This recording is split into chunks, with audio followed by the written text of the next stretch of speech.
Hello, good morning, students. So, today we will discuss the last topic of development, that is the sustainability of development. विकास की धारणीयता।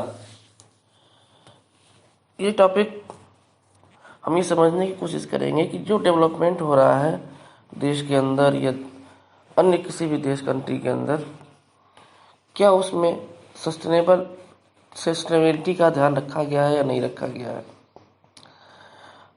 आज अगर हम देखें तो बहुत सारे देश ऐसे हैं जो विकास के पथ पर आगे बढ़ते जा रहे हैं। डेवलपमेंट लगातार होते जा रहे हैं, नई नई चीज़ें आती जा रही हैं, विकास का स्तर और ऊंचा होता जा रहा है। लेकिन ये जो चीज़ है हमें देखना यहाँ पे ये है कि जिन रिसोर्सेज का हम यूज़ कर रहे हैं, क्या वो रिसोर्सेज हमारी आने वाली पीढ़ी के लिए, नेक्स्ट जनरेशन के लिए बची रहेंगी या नहीं बची रहेंगी। क्योंकि हम निश्चित रूप से ये चाहेंगे कि विकास, डेवलपमेंट का जो ये लेवल है और ऊंचा हो, उसका जो स्तर है और हाई पर जाए, या कम से कम भावी पीढ़ी के लिए स्तर बना रहे। लेकिन 20वीं सदी के उत्तरार्ध में बहुत से वैज्ञानिक ये चेतावनी देते आ रहे हैं कि विकास का वर्तमान प्रकार और स्तर धारणीय नहीं है। अब हमें इसे समझना होगा कि वैज्ञानिकों ने ऐसा क्यों कहा कि डेवलपमेंट जो इस समय हो रहा है उसमें सस्टेनेबिलिटी नाम की कोई चीज़ नहीं है। देखिए, यहाँ पे एक वाक्य है, सेंटेंस है, आप उस सेंटेंस में बहुत सी बातें छिपी हुई हैं। देखिए कि हमने विश्व को अपने पूर्वजों से उत्तराधिकार में प्राप्त नहीं किया है, हमने इसे अपने बच्चों से उधार लिया है। कहने का मतलब यह है कि रिसोर्सेज जो हमारे पास हैं, जिन रिसोर्सेज के बल पे हम आगे बढ़ते जा रहे हैं, जिन रिसोर्सेज का हम दिन रात दोहन कर रहे हैं, वो ऐसा नहीं कि हम केवल अपने लिए ही रखें या अपने इस सदी में जो लोग हैं उनके लिए, बल्कि हमें इस बात का भी ख्याल रखना है कि आने वाली जो जनरेशन है, जो नेक्स्ट जनरेशन है, पीढ़ी है, पीढ़ी दर पीढ़ी, उन लोगों के लिए भी हम ये रिसोर्सेज बचा के रखें। अब एग्जांपल हम लेते हैं कि हमारे पास जो रिसोर्सेज होते हैं उसमें नवीनकरणीय और गैर नवीनकरणीय, रिन्यूएबल और नॉन रिन्यूएबल, दोनों तरह के रिसोर्सेज हैं। लेकिन रिसोर्सेज, अब सपोज कीजिए हम अगर वाटर लेते हैं, जो हम पीते हैं, पानी, भूमिगत जल जो है उसको लें।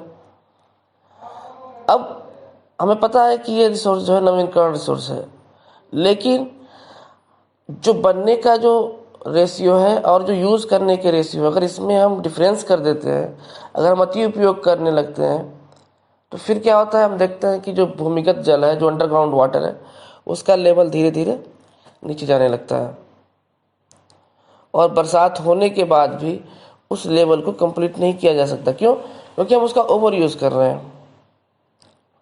तो हो सकता है कि फ्यूचर में आने वाली जनरेशन के लिए वाटर की प्रॉब्लम हो जाए। बहुत सारे ऐसे प्लेसेस हैं, आपने देखा होगा कि गर्मियों में वहाँ पे वाटर लेवल इतना नीचे चला जाता है कि वहाँ पे पानी, पिछली साल चेन्नई में देखा आपने कि वहाँ पे पानी बिल्कुल ख़त्म हो चुका था। जोहान्सबर्ग, साउथ अफ्रीका में, वहाँ देखिए, आपने पढ़ा होगा, वहाँ पे वाटर बिल्कुल ही सूख चुका है, ख़त्म हो चुका है। ऐसा क्यों हुआ? क्योंकि वहाँ पे हमने इतना दोहन कर दिया उस मुल्क कि वो रिन्यूएबल चीज़ जो है अपने आप को रिन्यू नहीं कर पाई। दूसरा, नॉन रिन्यूएबल रिसोर्सेस, जो कि एक फिक्स क्वांटिटी में है धरती पे, हम उसका यूज़ करते जा रहे हैं। तो निश्चित रूप से एक आने वाले दिनों में वो जो रिसोर्सेज है वो ख़त्म हो सकता है, क्योंकि इन संसाधनों का धरती पर एक निश्चित भंडार है और इनकी पुनः पूर्ति नहीं हो सकती है।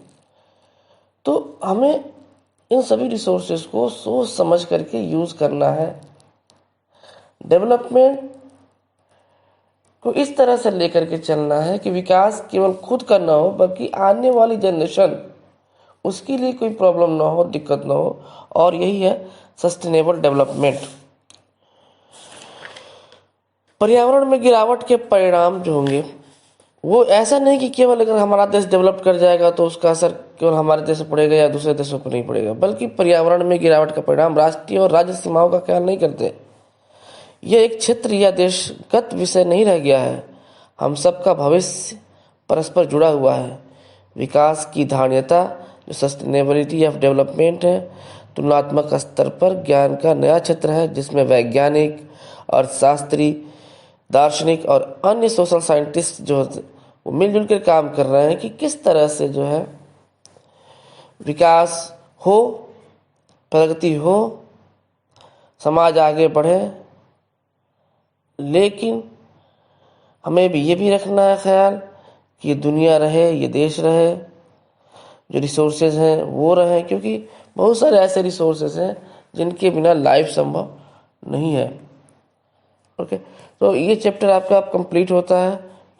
इस चैप्टर को आपका एक बार अपने द्वारा खुद पढ़ लेंगे, जहाँ दिक्कत होगी उसको हम फिर समझेंगे। Okay, thank you.